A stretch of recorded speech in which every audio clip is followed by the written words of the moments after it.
Hello, നമസ്കാരം. എല്ലാ പ്രിയപ്പെട്ട പ്രേക്ഷകർക്കും ഐക്കൺസ് ഓഫ് ഇന്ത്യയുടെ പുതുപുത്തൻ എപ്പിസോഡിലേക്ക് സുസ്വാഗതം. ഇന്ന് ഐക്കൺസ് ഓഫ് ഇന്ത്യയിൽ അതിഥിയായി എത്തിയിരിക്കുന്നത് കാസർഗോഡ് നിന്ന് 31 വർഷങ്ങൾക്ക് മുമ്പ് സൗദി അറേബ്യയിലെ ദമാമിലെത്തി ഗലോബ് ഷിപ്പിംഗ് കമ്പനി നടത്തുന്ന അബ്ദുൽ ഹക്കീം സാറാണ്.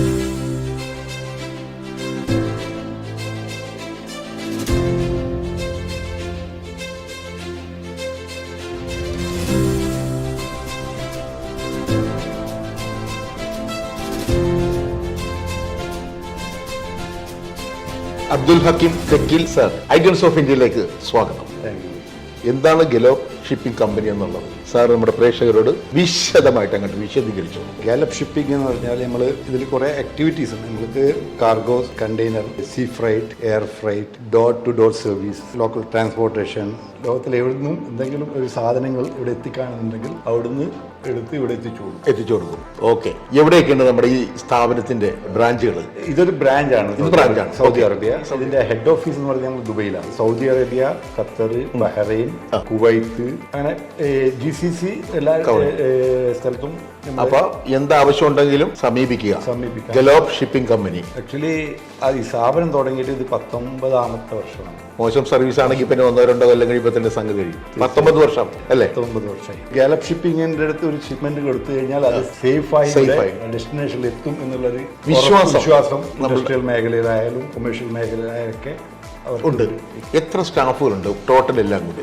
ടോട്ടൽ GCC എല്ലാം കൂടി നമുക്ക് ഡയറക്റ്റ് ആയിട്ട് ഒരു 300 സ്റ്റാഫ് ഉണ്ടാവും, പ്ലസ് ഇൻഡയറക്റ്റ് ആയിട്ടുള്ള ഒരു 200 സ്റ്റാഫ് ഉണ്ടാവും. ഇത് സാറ് മാത്രമാണോ? ഇനി സാറിന്റെ കൂടെ പാർട്ട്ണർമാരായിട്ടുള്ള സുഹൃത്തുക്കളുണ്ടോ? 4 പേരുണ്ട് ദുബൈയിൽ.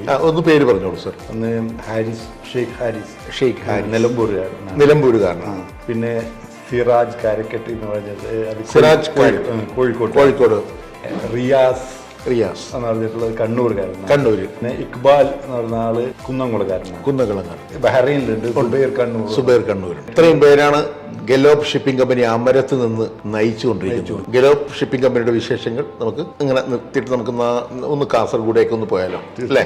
സാറിന്റെ വിശേഷങ്ങൾ അറിയണ്ടേ? ഏറ്റവും കൂടുതൽ അറിയേണ്ടത് സാർ ഇതുപോലൊരു ഷിപ്പിംഗ് കമ്പനിയിൽ അമരത്ത് വന്ന് നിൽക്കുമ്പോൾ അല്ലേ, മലയാളികളായ ഞാൻ ഉൾപ്പെടെയുള്ള എല്ലാവർക്കും അഭിമാനമാണ്. തീർച്ചയായിട്ടും. കാരണം സാറിനെ പോലെയുള്ള പ്രവാസികളാണ് അവിടെ കേരളത്തിലെ നെടുന്തൂണുകൾ. കാസർഗോഡ് എവിടെയാണ് പ്രോപ്പർ? കാസർഗോഡ് എൻ്റെ പ്രോപ്പർ നാടെന്ന് പറഞ്ഞാൽ തെക്കിൽ ഫെറി എന്ന് പറയും. അതായത് ചെറുക്കളത്തിൻ്റെയും ചട്ടഞ്ചാലിനും ഇടയിൽ ചെറുക്കളത്തുനിന്ന് ഒരു ചുരം ഇറങ്ങി ഒരു ചന്ദ്രഗിരിപ്പുഴൻ്റെ തീരത്താണ് എൻ്റെ ഈ കാസർഗോഡ് എന്ന് പറഞ്ഞു കഴിഞ്ഞാൽ അറിയപ്പെടുന്നത് എങ്ങനെയാണെന്നറിയാമോ? സപ്തഭാഷാ സംഗമം. അങ്ങനെയാണ് കാസർഗോഡ് നമ്മൾ പുറത്തറിയുന്നത് അല്ലേ? അതിൽ അഭിമാനിക്കുന്നുണ്ടോ? പിന്നെ നമ്മൾ കാസർഗോഡുകാരനായതുകൊണ്ട് അഭിമാനം കൊള്ളും. തീർച്ചയായിട്ടും. നമ്മളുടെ തറവാട് പേരുന്ന? എൻ്റെ തറവാട് നമ്മൾ ദേലമ്പാടി ഫാമിലി നമ്മൾ അറിയും. ദേലമ്പാടി വാപ്പയുടെ പേര്? എൻ്റെ അബ്ദുറഹ്മാൻ മുസ്ലിയാർ തെക്കിലെ പള്ളിയിൽ 30 വർഷത്തോളം. അത് എൻ്റെ നാട്ടിൽ അവിടുത്തെ ഇമാമാണ്. അവിടുത്തെ ജമാഅത്ത് പ്രസിഡന്റ് ആയിരുന്നു. അപ്പൊ ദീനി കുടുംബമാണ്. അവിടുത്തെ പിന്നെ കാളിയും പാപ്പായിരുന്നു, എല്ലാം പാപ്പായിരുന്നു മരിക്കുന്നത് വരെ. ഉമ്മയുടെ പേര് ഫാത്തിമ. സഹോദരങ്ങള് സഹോദരിമാര്? എനിക്ക് 4 സഹോദരിമാരാണ്, ഒരു സഹോദരൻ. നമ്മളെ ഹാജിറ എന്നുള്ളത്. ഹാജിറ പിന്നെ എന്ത് ചെയ്യുന്നു? Hajira house wife. ഓക്കെ. പിന്നെ അടുത്ത സാഹിറ എന്ന് പറയും. സാഹിറ. പിന്നെ ഖദീജ. 4 പേരാണ് എൻ്റെ സിസ്റ്റർ. 2 പേര് മൂത്തതും 2 പേര് ഇളയതും അല്ലേ? ജ്യേഷ്ഠനുണ്ടായിരുന്നു, എൻ്റെക്കാളും 2 വയസ്സിന് മൂത്ത. ഓക്കെ. അദ്ദേഹത്തിന്റെ പേരെന്തായിരുന്നു? ഹബീബ് റഹ്മാൻ. മരിച്ചു ഒരു 4 വർഷം മുമ്പ്. ഏത് സ്കൂളിലാണ് പഠിച്ചത്? അന്നത്തെ കാലത്ത് UP ഗവൺമെന്റ് 1 മുതൽ 4 വരെ, 7 വരെ LP സ്കൂൾ, പിന്നെ UP കൂടി ചേർന്നിട്ടുള്ള തെക്കിൽ സ്കൂളിൽ പഠിച്ചു. അന്ന് കൂടെ പഠിച്ച ആളുകളെയൊക്കെ, സഹപാഠികളെയൊക്കെ ഓർമ്മയുണ്ടോ? തീർച്ചയായിട്ടും. നാട്ടിലെ ആൾക്കാരിലൊക്കെ പേരൊക്കെ ഒന്ന് പറയാമോ? ജസ്റ്റ് ഒന്നൊരു അവര് ഇതിന്റെ ഇന്റർവ്യൂ കാണുകയാണെങ്കിൽ അവൻ നമ്മളെ മറന്നിട്ടൊന്നുമില്ല കേട്ടോ, ഇത്ര വലിയ ആളാണെങ്കിലും നമ്മുടെ പേര് അതൊരു സന്തോഷമാണ്. 1-2 പേര് ഓർക്കുന്നത് പറഞ്ഞോളൂ. പഠിപ്പിച്ച മാഷന്മാര്? സത്താറ് തന്നെ കൂടെ പഠിച്ചത്. ഇപ്പോഴും എന്റെ ബെസ്റ്റ് ഫ്രണ്ടാണ്. പിന്നെ അസ്ലം എന്റെ കൂടെ പഠിച്ചതാണ്. അവനും എന്റെ ഇപ്പോഴും നമ്മളെ ഇപ്പൊ ആ ഗ്രൂപ്പിനെയാണ് എന്റെ ഇപ്പോഴും ഉള്ളത്. എന്റെ ഗ്രൂപ്പ് ഉണ്ട്. പ്രകാശ് ഉണ്ട്, കണ്ണനുണ്ട്, കണ്ടിട്ടുണ്ട്. അങ്ങനത്തെ കുറേ എല്ലാവരും ഉണ്ടല്ലേ? കുറച്ചുപേരെയൊക്കെ നമ്മൾ ഓർത്തിരിക്കുന്നു. അപ്പൊ എങ്ങനെയുണ്ടായിരുന്നു സാർ പഠിത്തത്തിൽ? എങ്ങനെയുണ്ടായിരുന്നു അത് അവിടെ കുഴപ്പം? ഒന്നും അതിലൊരു ദിവസമുണ്ട്, പണ്ടൊരു മണ്ടം പരീക്ഷ ഉണ്ടായിരുന്നു. 5 കഴിഞ്ഞ ശേഷം ഞാൻ ഫെയിലായി. സ്കൂൾ എക്സാമിൽ, ഫൈനൽ എക്സാമിൽ ഫെയിലായി. ഫെയിലായിട്ട് ഗവൺമെന്റ്, നായനാർ ഗവൺമെന്റ് എനിക്ക് തോന്നുന്നത് മണ്ടം പരീക്ഷ എന്റെ പേര്. മണ്ടന്മാരെ വിജയിപ്പിക്കാൻ വേണ്ടി ഒരു മണ്ടം പരീക്ഷ. ആ പരീക്ഷയിലാണ് ജയിച്ചിട്ടാണ് നാട്ടിലെത്തിയത്. അതായത് ആ ചോദ്യത്തിന് ചോദിക്കൂല്ലേ, ചോദ്യം മണ്ടൻ പരീക്ഷ, അതായത് മണ്ടന്മാരെ പ്രൊമോട്ട് ചെയ്യാനുള്ള ഒരു പരീക്ഷ. അതിൽ സാറ് പെട്ടു. അതിൽ ഞാൻ പെട്ടു. അതാണ് കേട്ടോ, അഭിമാനത്തോടെ പറയട്ടോ. ആ മണ്ടൻ പരീക്ഷയിൽ എഴുതി ജയിച്ച അദ്ദേഹമാണ് ഇന്ന് ഈ വലിയ സ്ഥാപനങ്ങളുടെ അമരത്ത് നിന്ന് സ്വയം മണ്ടനായിട്ടൊക്കെ പറയുന്നത്. എന്തായാലും മണ്ടൻ പരീക്ഷയിൽ സാറ് 6-ലെത്തി, 7-ലെത്തി. അതിനുശേഷം പിന്നെ മണ്ടൻ പരീക്ഷ എഴുതേണ്ട ഗതികേട് വന്നു. മണ്ടൻ പരീക്ഷ എഴുതണ്ടേ, പരീക്ഷ എഴുതേണ്ട ഗതികേട് വന്നിട്ടില്ല. അല്ല, 8 പോയി. 8 പോയി. 8 പാസ്സായി 9-ലെത്തി. 9 ഫെയിലായി. ഇത് സാധാരണ തോക്കുമ്പോഴാണ് നിർത്തണത്. ഇത് 8-ൽ നിന്നും പാസ്സായി 9 ചെല്ലുമ്പോൾ സാറിന് നിർത്തില്ല. അവിടുന്ന് ഫെയിലായി. 9 വീണ്ടും മണ്ടൻ പരീക്ഷ എഴുതാനുള്ള. അപ്പൊ മണ്ടൻ പരീക്ഷ ഇല്ല, അത് ആ ഒരു വർഷമേ കിട്ടിയിട്ടുള്ളൂ. പിന്നെ കിട്ടിയില്ല. അപ്പൊ ഭരണം മാറിയെന്നു. അപ്പൊ മണ്ടൻ പരീക്ഷ ഉണ്ടെന്ന് ചോദിച്ചപ്പോ അത് നിർത്തി.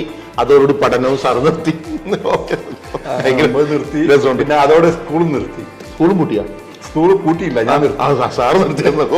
അപ്പൊ മദ്രസയിൽ എന്തായാലും സാറിന്റെ വാപ്പ പള്ളിയിലെ ഇമാമാണ്, ഖാദിയാണ്. മദ്രസ വിദ്യാഭ്യാസം നല്ല രീതിയിൽ തരും. അതെന്തോരം നമ്മൾ നേടി. അല്ല, അതാണ് പിന്നെ 9 നിർത്തിക്കൊണ്ട് വാപ്പക്ക് ഇങ്ങനെ വിട്ടാൽ ശരിയാവൂല എന്നുള്ള ആ ലെവലത്തോടും പറഞ്ഞ് പള്ളി ദർസിൽ പഠിക്കാൻ വേണ്ടിയിട്ട് ഒരു ചാവക്കാട് വലിയൊരു നേർച്ചയൊക്കെ നടക്കുന്നതല്ലോ. അവിടെ വാപ്പന്റെ ഒരു പരിചയത്തിന്റെ ഒരാളത്ത് ഉണ്ടാക്കി. ഒരു വർഷം കഷ്ടിച്ച് അവിടെ നിന്നു. പക്ഷെ നമുക്ക് അതും പറ്റണില്ല. അവിടുന്ന് പോരുകയായിരുന്നു, പറഞ്ഞു വിടുകയായിരുന്നു. അല്ല, അന്ന് ഓടി മുങ്ങിയല്ലേ, നമുക്ക് പറ്റില്ല എന്ന് മനസ്സിലായി. പിന്നെ ഇവിടെ എത്തിയിട്ട് വീണ്ടും വാപ്പന്റെ പിന്നെ വിടുന്നില്ല. പിന്നെ പെരുമ്പറ്റ ചിമേനി മറ്റേ അവിടുന്ന് അകത്ത് ഒരു ഭയങ്കരം ഒരു കാട് ഏരിയ ആണത്. അവിടെ കൊണ്ടുപോയിട്ട് കിട്ടും. വീണ്ടും അവിടെ 6 മാസത്തോളം പോയി. അവിടെ നിന്നൊക്കെ അഭിനയിച്ച് വന്ന് പറ്റണില്ല, സുഖമില്ലാത്ത അഭിനയിച്ചൊക്കെ വന്നിട്ട് അവിടുന്ന് പോകും. 17-18 വയസ്സ് വരെ കളിക്കാൻ തുടങ്ങുമ്പോഴാണ് വാപ്പാക്ക് സഹിക്കാൻ പറ്റുന്നതാണ്. വാപ്പന്റെ മറ്റേ മൂത്താപ്പാന്റെ മകനെ ഇവിടെ സൗദി അറേബ്യയിൽ അവർക്ക് ബിസിനസ് ഉണ്ടായിരുന്നു. അതിന്റെ കടയിലേക്ക് ഒരു വീസ ഞങ്ങൾക്ക് എടുത്തിട്ട് കൊണ്ടുപോകണം. 18 വയസ്സായിട്ടില്ല അന്ന്. ആയിട്ടില്ല. അപ്പോൾ ആരാണ്? അപ്പൊ ബന്ധുവായിരുന്നല്ലേ നമ്മളെ ഇങ്ങോട്ട്? എൻ്റെ മൂത്താപ്പയുടെ മകൻ ബിസിനസ് ആയിരുന്നു. എന്ത് ബിസിനസ് ആയിരുന്നു? അവർക്ക് ടെക്സ്റ്റൈൽ ആയിരുന്നു. ഇവിടെ കുറേ കടയുണ്ട് സൗദി അറേബ്യയിൽ. ദുബായിലുണ്ട് അവർക്ക്. അപ്പോൾ ഇവിടെ ടെക്സ്റ്റൈൽ ഉണ്ടായിരുന്നു. 5-6 കടയുണ്ടായിരുന്നു. 6-7 കടയുണ്ടായിരുന്നു. അതിലൊരു സെയിൽസ്മാൻ ആയിട്ട്. ഓക്കെ. അന്ന് അല്ലേ മകനെ കയറ്റി സൗദി അറേബ്യയിലേക്ക്. ഉപ്പാന്റെ നിർബന്ധം കാരണം എന്നെ കൂട്ടിക്കൊണ്ടുപോയി. സാറിന് താല്പര്യം ഉണ്ടായിരുന്നു? അതോ എനിക്ക് ഇവിടെ തന്നെയൊക്കെ ഇങ്ങനെയൊക്കെ പോയാൽ മതി എന്നുള്ള ധാരണയായിരുന്നോ? അത് ആളുടെ താല്പര്യം തീരെ ഉണ്ടായിരുന്നില്ല സൗദിയിലേക്ക് വരാനുള്ള. അന്ന് കളിക്കേണ്ട സമയമല്ലേ. ഇവിടെ ഇഷ്ടംപോലെ മൈതാനങ്ങളൊക്കെ ഉണ്ടല്ലോ, ഇവിടെ ഒന്നും കളിക്കാൻ അറിയില്ലല്ലോ. ഇവിടെ സൗദി അറേബ്യ എന്താണെന്ന് അറിയില്ല. അയാളുടെ പ്രായമൊന്നും ആയിട്ടില്ല. എങ്ങനെയായിരുന്നു ആദ്യ യാത്ര? അതൊക്കെ നമുക്ക് അറിയാം. ആദ്യ യാത്രയൊക്കെ ബസ്സിലായിരുന്നു. അവിടുന്ന് ബോംബെക്ക്. ഞാൻ വിചാരിച്ചു ബസ്സിൽ. ബോംബെക്ക് ബസ്സിൽ യാത്ര. വൈകുന്നേരം വേറൊരാളും കൂടി ഉണ്ടായിരുന്നു. ഒരു 2 ദിവസം പിടിച്ചോളൂല്ലോ. 24-78 മണിക്കൂർ ബസ്സിൽ. ആ സമയങ്ങളിൽ എല്ലാരും ബോംബെ വന്ന് ഒരാഴ്ച നരകിച്ചിട്ട് ഇങ്ങോട്ട് പോരുള്ളൂ. പോകുന്ന വഴിയിൽ രാത്രി 1 hour റിസർവുണ്ട്. ഈ ബടുക്കളൊക്കെ കഴിഞ്ഞ് രാത്രി വൈകുന്നേരം 5 മണി ആ സമയത്ത് നാട്ടിലത്തെ ചിന്ത വന്നു. ഓടി അവിടുന്ന് പറഞ്ഞു ഇതൊക്കെ കേട്ടോട്ടോ. ഇവിടം വരെ എത്തി നിൽക്കുന്നതിന്റെ കൂടി കുട്ടിച്ച് രണ്ടാമത് ബസ്സിൽ കയറ്റി ഇടിച്ചു കെട്ടി രക്ഷപ്പെടുത്തിയേക്കണം. പിന്നെ അറിഞ്ഞത് രാവിലെ പൂനെ പിന്നെ കണ്ടാല അവരെ ഇറങ്ങുന്ന സമയത്താണ് ഉറക്കുന്ന എണീറ്റത്.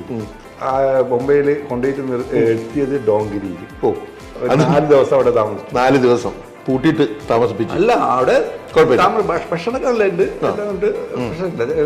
എങ്കിലും നമ്മുടെ നാട്ടിലെ വോളിബോള്. പക്ഷെ അവിടെ 4 ദിവസം നല്ലൊരു രാത്രിയൊക്കെ ആകുമ്പോൾ നല്ല രസമാണ് ബോംബെയിൽ. രസമാണ് പിന്നെ ഭയങ്കര പബ്ലിക്കും നല്ല ഭാഷണത്തിന്റെ കുറെ ഇതും. ഹിന്ദിയൊക്കെ അറിയാം സാർ? ഒന്നും അറിയില്ല. എന്നിട്ട് പിന്നെ ഇപ്പൊ എങ്ങനെ കറങ്ങി കിടന്നിട്ട് ഭക്ഷണം അവിടെ ആൾക്കാരുണ്ടല്ലോ, ഇഷ്ടംപോലെ ആൾക്കാരുണ്ട്. മലയാളി നിങ്ങൾക്ക് ബോംബെയിന്റെ കാസർഗോഡുകാരിൽ ഏകദേശം ബോംബെയിലാണ്. അപ്പൊ എവിടെ നോക്കിയാലും കാസർഗോഡുകാരാണ്. അതുകൊണ്ട് പേടിക്കണ്ടല്ലേ, സ്വന്തം നാട് പോലെ തന്നെ. അങ്ങനെ 5 ദിവസത്തോളം ബോംബെയിൽ അടിച്ചു പൊളിച്ചു നിന്നു. പിന്നെ നമ്മൾ എത്രാമത്തെ 6ാമത്തെ ദിവസമാണ് അവിടുന്ന് ഏത് ഫ്ലൈറ്റിനാണ് കയറി പോകുന്നത്? Air India. മറക്കൂലല്ലേ അതും കയറിയത്? പരിഭ്രമം തോന്നിയ ഫ്ലൈറ്റ് കയറിയത്? പാസ്പോർട്ട് എടുത്ത് പോയി ഇമിഗ്രേഷനിൽ എന്തൊക്കെയോ ചോദിച്ചു. ഒന്നും അറിയില്ല. ഒന്നും അറിയാൻ പാടില്ല. ഒന്നും അറിയില്ല. ഞാൻ എന്റെ അവസ്ഥ നമ്മളൊക്കെ വിദേശ രാജ്യങ്ങളിൽ പോകുമ്പോൾ ഒന്നും അറിയാം, ഇംഗ്ലീഷ് അറിയാൻ പറ്റില്ല. ബാക്കിൽ എന്തെങ്കിലും ചോദിക്കണമെങ്കിൽ ബാക്കിലോട്ട് പോകും. ഇത് എന്റെ പരിപാടി. അപ്പൊ സാറ് ആദ്യമായിട്ടല്ലേ, ഒറ്റക്കാണ് അല്ലേ? പേടിയൊന്നും തോന്നിയില്ല അല്ലേ? പേടി തോന്നിയിട്ടുണ്ട്. എന്താ എവിടെ എത്തും, എന്തായിരിക്കും അങ്ങനെ ആകാംക്ഷ. സൗദി അറേബ്യ എന്താണ്? അങ്ങനെ ഫ്ലൈറ്റ് പൊങ്ങി ഫ്ലൈറ്റിൽ ആദ്യമായിട്ട് ഒരു 4 മണിക്കൂർ കൊണ്ട് ഈ പറഞ്ഞ സ്ഥലത്ത് എത്തുകയാണ് സാറ്. എന്ത് തോന്നി ഇത് കണ്ടപ്പോ? നമ്മുടെ അപ്പൊ തോന്നി എന്റെ കഷ്ടകാലം ഇന്ന് തുടങ്ങി. തുടങ്ങി അന്ന് മനസ്സിൽ തുടങ്ങി. അന്ന് തുടങ്ങി. ഇന്നത്തെ നല്ല കാലം അന്ന് തോന്നിയില്ല. എന്റെ കഷ്ടകാലം എന്നെ ഇവിടെ കൊണ്ടുവന്നേക്കും. ഓക്കെ, അപ്പോൾ ആരാണ് സാറിന് ആദ്യമായിട്ട് സ്വീകരിക്കാൻ വേണ്ടി ഇവിടെ വന്നത്? മൂത്താപ്പന്റെ മകനുണ്ടായിരുന്നു. വന്നു. എന്നിട്ട് എവിടെയാണ് കൊണ്ട് ആദ്യം നമ്മളെ കൊണ്ടുപോയിട്ട് താമസിപ്പിച്ചത്? അവർക്ക് ഇവിടെ ഫ്ലാറ്റ് സീക്കോ ബിൽഡിംഗ്. അവിടുത്തെ ഡൗൺ ടൗണിൽ അറിയപ്പെടുന്ന ഒരു പോയിന്റ് ആണ് ഈ സീക്കോ ബിൽഡിംഗ്. അപ്പൊ അദ്ദേഹം വിളിച്ചത് കഷ്ടപ്പെടുത്താനല്ല, നല്ല ഫ്ലാറ്റിലേക്കാണ് ആദ്യം താമസിപ്പിച്ചത്. നമുക്ക് ബുദ്ധിമുട്ടൊന്നും ഇല്ലായിരുന്നു. ഭക്ഷണമൊക്കെ കാശ്യമ്മ കൊടുത്താലും മെസ്സുണ്ട് അവിടെ. കുഴപ്പമില്ല. എന്നാലും നല്ലൊരു ജോലിയും തന്നു അല്ലേ? കടയിൽ. എന്ത് ജോലിയായിരുന്നു ടെക്സ്റ്റൈൽസിൽ ചെയ്തത്? ആദ്യത്തെ എത്തിയ ഉടനെ അവര് സാരിക്ക് ഇങ്ങനെ റോളായിട്ട് വരുന്നത്, അത് കട്ട് ചെയ്തിട്ട് വിടും, നമ്മൾ മടക്കി കൊടുക്കണം. മടക്കിയിട്ട് അവിടെ വെച്ച് കൊടുക്കണം. പക്ഷെ അവര് അറബിയിലേക്കല്ലേ ചോദിക്കുന്നത്? അറബ്സ് ഒന്നുമില്ല, എല്ലാം മലയാളികളുടെ കട. ഓ, മലയാളി ഡ്രസ്. ഇന്ത്യൻ കുറെ ഇന്ത്യൻ പിന്നെ സ്റ്റാഫ് 10-12 എൻ്റെ കടയിൽ 10-12 സ്റ്റാഫുകൾ എല്ലാം ഇന്ത്യക്കാരനാണ്. അങ്ങനെ നമ്മൾ തുണിയൊക്കെ മടക്കി എത്ര കൊല്ലം സാർ തുണി മടക്കി നിന്നു? ആ മടക്കൽ 13 വർഷം മടക്കി. വീണ്ടും നാട്ടിലേക്ക് ട്രെയിനാണ് പോകുന്നത്? അത് അവിടുന്ന് ഇല്ല, ഫ്ലൈറ്റ് തന്നെ വന്നു. അത് കണക്ഷൻ ഫ്ലൈറ്റ് ആണ്. ഓക്കെ. വീട്ടിൽ വന്നപ്പോൾ വാപ്പയുടെ പ്രതികരണം ഉണ്ടായിരുന്നു? മകൻ 2.5 വർഷങ്ങൾക്ക് ശേഷം വന്നാലും ഉമ്മ, പെങ്ങന്മാരി, നാട്ടുകാരി, വീട്ടുകാരി ഒക്കെ ഒന്ന് സാറിനെ സ്വീകരിക്കാൻ വേണ്ടി. വാപ്പന്റെ കണ്ണുനീരില്ല. അതെ, മകന് 2.5 കൊല്ലം കഴിഞ്ഞു. ഇന്നൊക്കെ വീഡിയോ കോൾ ഉണ്ട്, നമുക്ക് നേരിട്ട് മുഖം കാണാം, നമ്മുടെ വീട്ടിലെ വിശേഷങ്ങൾ അറിയുന്ന ലെറ്ററാണ്. നമുക്ക് ഇന്നൊരു ഫോൺ ഒക്കെ വിളിക്കണമെങ്കിൽ തന്നെ എനിക്ക് പറഞ്ഞു ക്യൂ നിൽക്കണം. അത് ഉണ്ടി ഫോൺ നിറഞ്ഞിട്ടൊക്കെ അരമണിക്കൂറിന് 50 റിയാൽ കൊടുക്കണം കേട്ടിട്ട്. ആ സമയത്ത് ആളവിടെ വെയിറ്റ് ചെയ്യണം. എന്തൊക്കെ ടെൻഷനാണ് അന്നത്തെ കാലഘട്ടത്തിൽ. ഇന്നാണെങ്കിൽ എന്തൊക്കെ ഫെസിലിറ്റീസ് ആണ്. കണ്ട് സംസാരിക്കണോ, എന്ത് നമുക്ക് അങ്ങനൊരു വളരെ അകന്ന് നിൽക്കാന്നുള്ള ഫീലേ തോന്നൂല. അങ്ങനെ 2.5 കൊല്ലത്തിന് ശേഷമാണ് സാറിന്റെ വാപ്പ മകനെ കാണുന്നത്, ഉമ്മ സാറിനെ കാണുന്നത്, ബ്രദേഴ്സ് ഒക്കെ കാണുന്നത്. അപ്പോൾ ഒത്തിരി സന്തോഷമായി അല്ലേ? അല്ലാത്തൊരു നാട്ടുകാരൊക്കെ വന്ന് കാണാൻ. അന്നത്തെ ഒരു 2-3 ദിവസം നമുക്ക് ആഘോഷിക്കുന്ന ആഘോഷമാണല്ലോ. എന്ത് വേണം മോനെന്ന് പറഞ്ഞാൽ ഉണ്ടാക്കി കൊടുക്കാൻ വേണ്ടിയുള്ള പെങ്ങന്മാരും ഉമ്മയും ഒക്കെ സന്തോഷമായി. അവിടെ കുറച്ച് അതില് എന്റെ പെങ്ങളെ കല്യാണം കൂടി ഉണ്ടായിരുന്നു അവിടെ. കല്യാണമായിട്ട് ബന്ധപ്പെട്ടു ഡബിൾ ആഘോഷമായി. പക്ഷെ ആ കല്യാണത്തിന് മുമ്പാണ് ആക്സിഡന്റ് ആയത്. കല്യാണം അവിടെ വീണ്ടും നമുക്ക് ചെറിയൊരു അതെന്ത് പറ്റി സാർ? അത് എന്താ? ഈ ബൈക്കിൽ പോയതാ ആണോ? ഒരു വണ്ടി ഇടിച്ച് ബാക്കിൽ നിന്ന് നമ്മൾ തെറിച്ചു, കൈ പൊട്ടി ഇവിടുന്ന്. പിന്നെ എൻ്റെ കൂടെ ഉണ്ടായിരുന്നു എൻ്റെ കസിൻ ഉണ്ടായിരുന്നു, അവൻ്റെ പക്ഷെ 40 ദിവസത്തോളം മാംഗ്ലൂർ ഹോസ്പിറ്റലിൽ അവിടെ കിടന്നു. 40 ദിവസം കിടന്നു. പക്ഷെ പടച്ചോ നമ്മള് ഒരു പരീക്ഷണം തന്നു എന്ന് മാത്രം പറയുക. അവിടെ നിന്ന് വീണ്ടും നമ്മൾ ഉയർത്തെഴുന്നേറ്റായിരുന്നു. വീണ്ടും നമ്മൾ സൗദിയിലേക്ക് വീണ്ടും തിരിച്ചു വരുന്നു. പിന്നെ എന്നിട്ട് പറയും സാർ, പിന്നീട് അല്ല നമുക്ക് ഈ അങ്ങനെ തന്നെ അതേ കണ്ടിന്യൂ. അല്ല, ഈ ഗലോപ്പ് ഷിപ്പിംഗ് കമ്പനി അവിടെ കാരണം അല്ല, അവിടെ അപ്പൊ ഈ കമ്പനി നമ്മളെ ജസ്റ്റ് ഒരു വേറൊരു കാർഗോ കമ്പനിയായിട്ട് ഇവര് ഇവിടെ ഈ ടെക്സ്റ്റൈൽ റെഡിമെയ്ഡ് ഗാർമെന്റ്സ് ഒക്കെ ദുബായിൽ നിന്ന് കൊണ്ടുവരുന്ന ആ ഒരു കമ്പനിന്റെ ഇവിടുത്തെ ഡിസ്ട്രിബ്യൂട്ടർ ഇവരായിരുന്നു. നല്ലൊരു കമ്പനിയുടെ. അപ്പൊ ആ കമ്പനിയിൽ അപ്പൊ അതിന്റെ ഒരു ഭാഗമായിട്ട് ഞാൻ അതിന്റെ മാർക്കറ്റിങ്ങും കാര്യങ്ങളൊക്കെ ഏറ്റെടുത്ത് തുടങ്ങി. ചെറിയ ഉത്തരവാദിത്തങ്ങളൊക്കെ നമ്മൾ സ്വയം ഏറ്റെടുത്ത് തുടങ്ങി. പിന്നെ അതിങ്ങനെ പോയിക്കൊണ്ടായിരുന്നു. ഒരു 5-8 വർഷം അങ്ങനെ പോയി. പിന്നെ അവിടുന്ന് എന്തോ ഒരു കാരണത്താൽ നമ്മൾക്ക് പിരിയേണ്ട വന്നു. അതുണ്ടാവും. ഓരോരോ ബിസിനസ് നമുക്ക് കാര്യങ്ങൾ പല പല കാരണങ്ങൾ കൊണ്ടും അത് അങ്ങനെയൊക്കെ ഉണ്ടാകാറുണ്ട്. എന്നിട്ട് നമ്മൾ വേറെ എന്തൊക്കെ പണി നോക്കി. ഓക്കെ. പിന്നെ ഒരു പ്ലാസ്റ്റിക് ഗ്രാനുവൽസ് ഉണ്ടാക്കുന്ന ഈ വേസ്റ്റ്, പിന്നെ ഈ പാലിൻ്റെ ഒക്കെ ഡബ്ബ എടുത്ത് പിന്നെ ഒരു എടുത്ത് അവിടെ ഉണ്ടാക്കി, എന്നിട്ട് അതിനെ ക്ലീൻ ചെയ്തു. പിന്നെ ക്രഷ് ചെയ്തിട്ട് അതിനെ കെമിക്കൽ ക്ലീൻ ചെയ്ത് എക്സ്ട്രൂഡർ കൊണ്ടുവന്നു ചൈനയിൽ നിന്ന്. എന്നിട്ട് അതിൽ ഗ്രാനുവൽസ് ഉണ്ടാക്കി കൊടുത്തുകൊണ്ടുണ്ടായിരുന്നു. ഓക്കെ. ഒരു സുബോധത്തിൽ പെട്രോൾ വില ഇടിഞ്ഞൊരു സമയം, വില ഇടിഞ്ഞ് നമ്മുടെ സാധനമൊക്കെ സ്റ്റോക്ക് ഉണ്ട്. ഏകദേശം ഒരു അപ്പുറത്ത് ഒരു 18 വർഷം മുതൽ ഒരു 4-5 ലക്ഷം 2-3-4 ലക്ഷം റിയാൽ നമ്മളെ കോസ്റ്റ് സാധനം അത് വില ഇടിഞ്ഞതോടുകൂടി 2 ലക്ഷത്തിലേക്ക് എത്തിയത്. പകുതിയിലേറെ നഷ്ടം പ്രൊഡക്ഷനിൽ. അങ്ങനെ അത് ആ സമയത്ത് നമുക്കൊന്നും ചെയ്യാൻ പറ്റാതെ ക്ലോസ് ചെയ്യേണ്ടത്. അവിടെ ഒരു ബ്ലോക്ക് വന്നു. അവിടെ ഒരു പ്രശ്നം, ആദ്യത്തെ ഒരു അടി മർമ്മത്തിട്ട്. പിന്നെ അതിൻ്റെ ഇടയിൽ നമ്മൾ കുറേ ഈ സ്ക്രാപ്പ് നാട്ടിലോട്ടൊക്കെ കയറ്റിക്കൊണ്ടായിരുന്നു. നമ്മളവിടെ തളരുന്നില്ല. പക്ഷേ തളരുന്നില്ലല്ലോ നമുക്ക്. എന്ത് അല്ല, അതിന് ഞങ്ങൾക്ക് ഇൻവെസ്റ്റ്മെന്റ് ഇല്ല. എന്നാലും നമ്മൾ കണ്ടെയ്നർ ബുക്ക് ചെയ്തിട്ട് അവിടുത്തെ ടീം വന്ന് അവർക്ക് നമ്മൾ പാക്ക് ചെയ്യുന്നു. നമ്മൾ പിന്നെ കണ്ടെയ്നർ നമ്മൾ ബുക്ക് ചെയ്യുന്നു, ലോഡ് ചെയ്യുന്നു. നല്ല കുറച്ച് 400 കണ്ടെയ്നർ കയറ്റിയിട്ടുണ്ടാവും കഞ്ചിക്കോട്ടേക്കൊക്കെ. ഇപ്പോൾ ഈ ഇന്റർവ്യൂ കണ്ടുകൊണ്ടിരിക്കുന്ന വൈഫ്, സാറിൻ്റെ വൈഫ് ചോദിക്കും, എന്നെക്കുറിച്ച് ചോദിക്കാത്ത എന്താണൊക്കെ ചോദിച്ചോണ്ടിരിക്കും. അതിനൊരു സമയമുണ്ട്. അപ്പോൾ ഇനി നമുക്ക് അതിലേക്ക് പോവാം.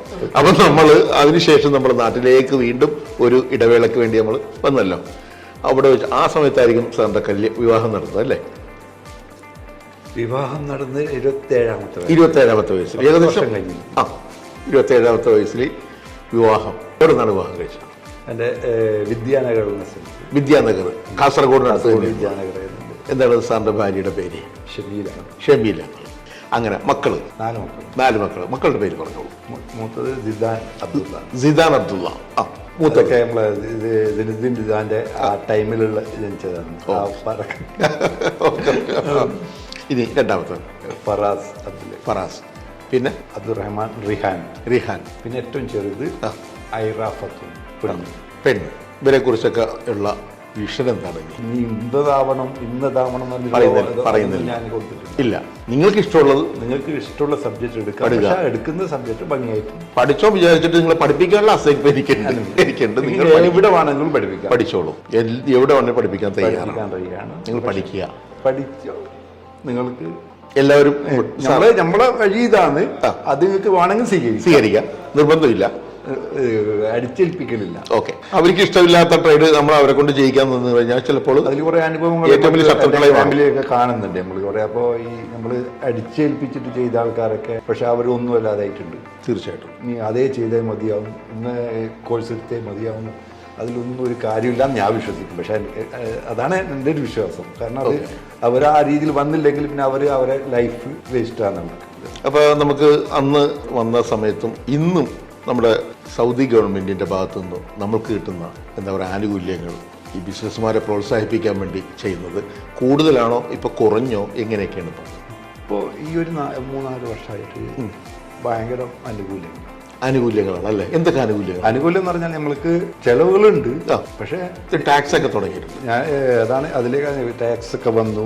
ഒരു സാലറിനേക്കാളും കൂടുതൽ ചിലപ്പം നമ്മൾക്ക് ഒരു ആൾക്ക് ലെവി കൊടുക്കേണ്ടി വരുന്നു. പക്ഷെ എന്നാലും ആൾക്കാർ ഇവിടെ നിൽക്കുന്നത് ഇവിടുന്ന് പ്രോഫിറ്റ് ഉണ്ടാക്കാൻ പറ്റുന്ന ഇവിടെ ഒരു നല്ലൊരു വളക്കൂറുള്ള മണ്ണാണ് കണ്ടറിഞ്ഞുകൊണ്ട് ആൾക്കാർ ഇവിടെ ടിക്കുന്നു. അതാണ് നമ്മളും ചെയ്തത്. നമ്മൾ ഇൻവെസ്റ്റർ ആകുന്ന മുമ്പ് വേറെ സ്പോൺസർ ആയിട്ടുള്ളായിരുന്നു. അവർ തന്ന ഒരു ആനുകൂല്യമില്ലേ, ആ ഇതിലേക്ക് മാറുമ്പോൾ 30 നമ്മളെ ഇപ്പോഴത്തെ ആ 30-35 റിയാലിൻ്റെ അധിക ചെലവ് മാസം നമ്മൾ കാണുന്നുണ്ട്. പക്ഷെ ഞാൻ അതിൽ മനസ്സിലാക്കിയത് ആ 35,000 ചിലവായ സാരമില്ല, നമ്മൾക്ക് ബിസിനസ് ചെയ്യാനുള്ളൊരു എനർജി കൂടും, ഓക്കെ, ഒരു ആവേശം കൂടാനുള്ള ചാൻസ് ഉണ്ട്. അപ്പോൾ നമുക്ക് വോളിയം കൂട്ടാൻ പറ്റും, ബിസിനസിന്റെ വോളിയം. കാരണം നമ്മൾ ആരെയും ഡിപ്പെൻഡ് ചെയ്യണ്ട. സാറ് വോളിബോള് അവിടെ കളിച്ചു, എന്നിട്ട് ഇവിടെ വന്നിട്ട് ഫുട്ബോളിലേക്ക് തിരിഞ്ഞു. സാറ് കളിക്കുന്നില്ലെങ്കിലും സാർ ഒരു ടീമിനെ വളർത്തിക്കൊണ്ടുവരുന്നു എന്ന് പറഞ്ഞു. തീർച്ചയായിട്ടും നാട്ടിൽ നിന്ന് കളിക്കാരെ കൊണ്ടുവന്നിട്ട് ഇവിടെ ഭയങ്കരമായിട്ട് നമ്മുടെ അങ്ങനല്ല, ഇവിടുത്തെ ഒരു ക്ലബ് ഉണ്ട് UFC എന്ന് പറയുന്നത്, യുണൈറ്റഡ് ഫുട്ബോൾ ക്ലബ്ബ്. ഓക്കെ. അപ്പോൾ എൻ്റെ ഒരു ഫ്രണ്ടായിട്ട് ഉണ്ടായിരുന്നു അവിടെ. അവർ അതിൻ്റെ ഇപ്പോൾ ഇതിൽ കയറ്റി. അപ്പോൾ അവർ ഇതിലേക്ക് അപ്രോച്ച് ഞാൻ എല്ലാത്തിനും അവർക്ക് വേണ്ട സഹായങ്ങൾക്ക് ഇങ്ങനെ ചെയ്തു കൊടുത്തുണ്ടായിരുന്നു. പിന്നെ നമ്മൾ അറ്റാച്ച്മെൻറ്റ് കൂടി. പിന്നെ നമ്മൾക്ക് ഏറ്റവും കൂടുതൽ ഇവിടെ വന്ന ആൾക്കാർക്കുള്ള പ്രശ്നം എന്ന് പറഞ്ഞാൽ ഹെൽത്തിൻ്റെ, ഈ ഫിസിക്കലായിട്ട് ആരും ഒരു എൻ്റെ കാഴ്ചപ്പാടിൽ 80% ആൾക്കാരും ഈ പ്രവാസികൾ ഫിസിക്കലായിട്ട് ഫിറ്റല്ല. ഫിസിക്കലി ശ്രദ്ധിക്കുന്നു. ഒരു ഭയങ്കര ഹെൽത്ത് ഇഷ്യൂസ് എല്ലാവർക്കും ഉണ്ടാവും. എനിക്കും ഉണ്ട് ഇപ്പോൾ ഹെൽത്ത് ഇഷ്യൂസ്. എല്ലാവർക്കും മിക്കവാറും ഹെൽത്ത് ഇഷ്യൂസ് വെച്ചാൽ പിന്നെ ഷുഗർ, പിന്നെ അല്ലാതെ പിന്നെ എന്തൊക്കെയോ ആയിട്ടുണ്ടാവും. അവർക്ക് ഇവിടെ പണിയും പിന്നെ ചിന്തകളും സ്ട്രെസ്സൊക്കെ കൂടുന്നതുകൊണ്ട് അവർക്ക് കൂടുതൽ എക്സസൈസോ പിന്നെ വ്യായാമങ്ങൾ ചെയ്യാനുള്ള സമയമില്ല. അപ്പോൾ പിന്നെ ഇനി നമ്മൾ ഇങ്ങനത്തെ ഒരു കളീനൊക്കെ അതിന്റെ ഭാഗമായിട്ട് എന്തെങ്കിലും നമുക്ക് ചെയ്യാൻ പറ്റുന്നുണ്ടെങ്കിൽ അതിന്റെ ഇപ്പോൾ 3 വർഷമായിട്ട് ആ ക്ലബിനെ നമ്മൾ ഏറ്റെടുത്തു. സാർ, ഗലോപ്പ് ഷിപ്പിംഗ് കമ്പനി ഒത്തിരി ചാരിറ്റി പ്രവർത്തനങ്ങളൊക്കെ നടത്തുന്നുണ്ടെന്ന് പറഞ്ഞു. ഗേലപ്പായിട്ട് നമ്മൾ ഇവിടുത്തെ കാര്യത്തിൽ നമ്മൾ കൊടുക്കുന്നുണ്ട്. ഗേലപ്പായിട്ട് നമ്മളെ കമ്പനിയായിട്ട് ഇങ്ങനെ പേരിൽ നമ്മൾ ചെയ്യുന്നില്ല. പക്ഷേ കമ്പനിയുടെ ഓരോരോ ഇൻഡിവിജ്വലായിട്ട് നമ്മൾ ചെയ്യുന്നുണ്ട്. ഇപ്പോൾ ദുബൈയിലത്തെ അവരായാലും നല്ല രീതിയിൽ ചെയ്യും. നമ്മളും ഇപ്പം ഒരു കാര്യം പറഞ്ഞാൽ നമ്മൾ നാട്ടിൽ നാട്ടിൽ പോയ എൻ്റെ ഒരു ക്ലബ്ബുണ്ട്, ഹാപ്പി ക്ലബ്ബ്. സ്പോർട്സ് ക്ലബ്ബായിരുന്നു. ഓക്കെ. അത് ഒരു വോളിബോളിൻ്റെ ഒരു നല്ലൊരു ക്ലബ്ബ്. ഇത് നമ്മളെ കാലത്ത് പിന്നീട് അത് നമ്മളിത് ചാരിറ്റിയിലേക്ക് മാറി ആ ക്ലബ്ബ്. ഓക്കെ. ആ മാറുന്നതോടുകൂടി അത് വലിയൊരു നമ്മൾ വിചാരിക്കുന്നതിനേക്കാളും നമ്മളൊരു 10 വർഷം മുമ്പ് ആദ്യമായിട്ടതിൽ നമ്മൾ ഫ്രീ മെഡിക്കൽ ക്യാമ്പായിട്ട് മെഡിസിനും പിന്നെ ട്രീറ്റ്മെൻറ്റൊക്കെ കൊടുത്ത് തുടങ്ങി. ഓക്കെ. പിന്നീട് നമ്മളത് വീൽ ചെയറൊക്കെ കുറേ വരാൻ തുടങ്ങി, വീൽ ചെയർ എത്തിച്ചു കൊടുക്കാൻ തുടങ്ങി. പിന്നെ അതിന് ശേഷം നമ്മൾക്ക് ഓക്സിജൻ, അത് കൊറോണക്ക് മുമ്പൊക്കെ നമ്മളെടുത്ത് 30 ഓക്സിജൻ സിലിണ്ടറുണ്ട്. കൊറോണക്ക് മുമ്പ് കലക്ടറൊക്കെ നമ്മളെ വിളിക്കും. ബിസിനസിന്റെ ഇടയ്ക്കും നമ്മൾ ചാറ്റിലും നമ്മളെ ടീം എല്ലാവരും ശ്രദ്ധിക്കുന്നു. അതിലേക്ക് നമ്മൾ പിന്നെ കുറേ ആസ്തിയായി അതിന്. പിന്നെ നമ്മൾ ഇപ്പോൾ അടുത്തായിട്ട് 25 വീടാ നമ്മൾ ഈ 2025 ആകുമ്പോഴേക്കും ഇപ്പോൾ ഏകദേശം 14 വീട് നമ്മൾ കെട്ടിക്കൊടുത്തു. പിന്നെ അതല്ലാതെ കുറേ പിന്നെ ഏകദേശം കോടിക്കണക്കിന് രൂപൻ്റെ ചെയ്യുന്നുണ്ട് അവിടെ നമ്മൾ ഓക്സിജൻ മെഷീൻ ഇപ്പോൾ 50-60. പിന്നെ അതുപോലെ ഈ കഫം വാക്യൂം അല്ല അതുണ്ടാവും. പിന്നെ മെഡിക്കൽ കോട്ട്, പിന്നെ കട്ടില് ആവശ്യമുള്ളവർക്ക് കൊടുക്കും, അതെടുക്കും. അത് പിന്നെ ഉപയോഗം അടുത്ത് കൊടുക്കും. അവിടെ ഒത്തി കൊടുത്ത് അവിടെ അത് കഴിഞ്ഞാൽ അവിടെ നിന്ന് എടുക്കും. അപ്പൊ അതിനൊക്കെ ഒരു ഫ്രീ ആയിട്ട് എല്ലാവരും ചെയ്യാൻ. ഗലോപ്പ് ഷിപ്പിംഗ് കമ്പനിയുടെ ഫ്യൂച്ചർ വിഷൻ എന്താണ്? ഞങ്ങളുടെ വിഷൻ എന്ന് പറയുന്നത്, നമ്മളൊരു വിഷൻ നമ്മൾ ഉണ്ടാക്കി വെച്ചിട്ടുണ്ട്. നമ്മളേതായത് നമ്മൾ ഇവിടുത്തെ ഈ GCCയിലെ ഏറ്റവും വലിയ ലീഡിങ് ഷിപ്പിംഗ് കമ്പനി ആയിട്ട് മാറണം എന്നുള്ള ആ ഒരു സ്ട്രാറ്റജി നമ്മൾ വിഷൻ ഉണ്ടാക്കി വെച്ചിട്ടുണ്ട് 2027-ലേക്കുള്ള. അപ്പോൾ എൻ്റെ വേറെ ഒന്നുകൂടി നമ്മളെ ഏറ്റവും കൂടുതൽ എൻ്റെ ഇവിടുത്തെ എൻ്റെ ഒരു മെൻ്റർ ഒരു നമ്മളെ എല്ലാം കൊണ്ടും അഡ്വൈസറായിട്ടും കൂടെ നിൽക്കുന്ന ഒരു മൊഹീദ്ദീൻ സൗണ്ടിൽ നടന്നിട്ടുണ്ട്. ഓക്കെ. ഉപ്പളമൂർ അൽസാമിൽ കമ്പനിയുടെ ഫൈനാൻസ് ഡയറക്ടറായിട്ടുണ്ടായതാണ്. മൂപ്പരാണ് ഇപ്പോൾ നമ്മളെ എല്ലാ കാര്യങ്ങൾക്കും സ്ട്രാറ്റജി ഉണ്ടാക്കുന്നു. കമ്പനീൻ്റെ ഒരു ഭാഗമാണ് ഇപ്പോൾ മൂപ്പര്. ഓക്കെ. അപ്പോൾ സാർ പറഞ്ഞ പോലെ തന്നെ ഗലോപ്പ് ഷിപ്പിംഗ് കമ്പനി 2027 സാറിൻ്റെയൊക്കെ ഫ്യൂച്ചർ വിഷൻ പോലെ തന്നെ ഉയരങ്ങളിലേക്ക് വീണ്ടും കുതിക്കട്ടെ, കുതിരക്കുളമ്പടി പോലെ പായട്ടെ, പയേരി പോലെ തന്നെ പായട്ടെ എന്ന് ആശംസിക്കുന്നു. ഐക്കൺസ് ഓഫ് ഇന്ത്യയുടെ എല്ലാവിധ ആശംസകളും. അവസാനമായി ഇനി പുതുതായിട്ട് നമ്മുടെ നാട്ടിലേക്ക് സൗദി അറേബ്യയിൽ ഇന്ത്യയിൽ നിന്നും അല്ലെങ്കിൽ കാസർഗോഡ് സാറിൻ്റെ നാട്ടിൽ നിന്നാണെങ്കിലും എന്താണെങ്കിലും ഇന്ത്യയിൽ നിന്നാണെങ്കിൽ ഇവിടെ വരുന്ന ജോലിക്കായിട്ട് വരുന്ന അല്ലെങ്കിൽ ബിസിനസ്സിനായിട്ട് വരുന്ന അവരോട് സാറിൻ്റെ ഇത്രയും നാളത്തെ എക്സ്പീരിയൻസ് വെച്ച് എന്ത് അഡ്വൈസാണ് സാറിന് കൊടുക്കാനുള്ളത് അവരുടെ സക്സസിന് വേണ്ടി? ചെയ്യുന്ന കാര്യം അത് കൃത്യമായിട്ട് അതൊരു പ്ലാൻ ചെയ്ത് ആ കാര്യത്തിൽ സ്റ്റിക്ക് ചെയ്ത് വേറെ ഒരു കാര്യത്തിലേക്കും മാറാതെ പിന്നെ അത് കാണുമ്പോൾ മറ്റൊന്നിലേക്ക് ചാടാതെ അതിനെ നിലനിർത്തിക്കൊണ്ടു പോവുക, അതിനെ ആ ചെയ്യുന്ന കാര്യം അതിൽ പ്ലാൻ ചെയ്ത് ചെയ്യുന്ന പ്രവൃത്തിയിൽ പിടിച്ചു നിൽക്കുക, 100% കമ്മിറ്റ് അതിൽ പിടിച്ചു നിൽക്കുക, അതിൽ വിജയം ഉണ്ടാകുമെന്ന്.